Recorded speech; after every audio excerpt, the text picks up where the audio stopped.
little housekeeping before we have the first exclusive reveal of the NCAA's top 16 as we sit just over 30 days from Selection Sunday. That housekeeping being that there's a change this season. There's now 2 regionals rather than 4, and the regions will be named by location and numbered by the overall seed of the top team in that region. Now that we've got that out of the way, let's do some revealing, and we start with our 4 seeds as follows: Ohio State, Villanova, UNC, and Virginia Tech.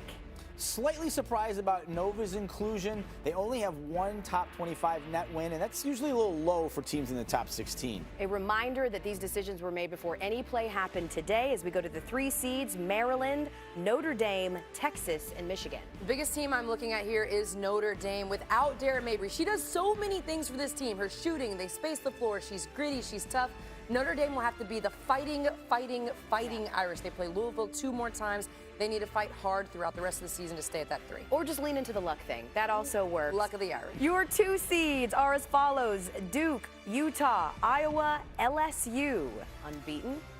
Iowa, you mentioned some games were already played tonight. They did play the Hawkeyes. They lost, but I don't see them dropping off the 2 line. Losing to Indiana is certainly no shame in that. I think Iowa's got a real good chance to end up a 2 seed as well. And your top dogs, your 1 seeds, number 1 overall. Huge shocker here: South Carolina.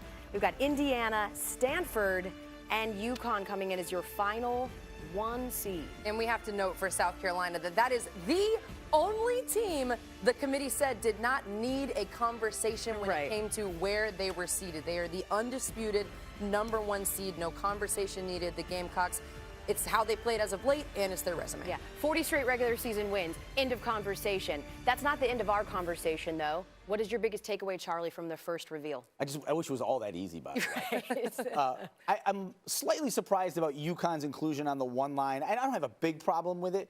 I'm just was surprised the committee did it. And based on this, they do have the most quality wins, the most top 25 net wins of anybody in the country, 8.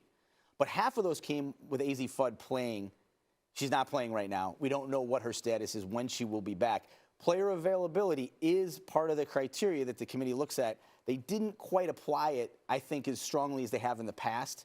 And that's why UConn's on the 1 line. See, I think it's interesting because I think they did apply it in just being contrast here with you, Charlie, because 4 wins were without AZ Fudd, and remarkably one of the closest losses that they have had against the number 1 team in the nation, which is South Carolina. The way that they competed in that game as presently constructed on the back end of a tough stretch, I think says a lot about what UConn is capable of with the pieces that they have right now. They're just gassed. I mean, they've been trotting out 6 or 7 folks, right, the entire season long. Another takeaway from you when you sort of the overarching theme of what you saw here today, Drea? I think one of the biggest things is probably the importance of the eye test, right? So what did Connecticut look like when they played South Carolina? They looked tough, they looked physical, they looked like they could be resilient. What does South Carolina look like all season long? And then what does LSU look like, right? Because they don't have the resume. LSU doesn't have the resume. So I have to think that the committee looks at LSU and thinks that they are going to be a really hard team for most teams in the top 16 to beat, to give them a 2 seed. Because of LSU's schedule, frankly, they're still a mystery. They haven't lost, but the non-conference schedule was as bad as we've seen for a Power 5 conference team in years.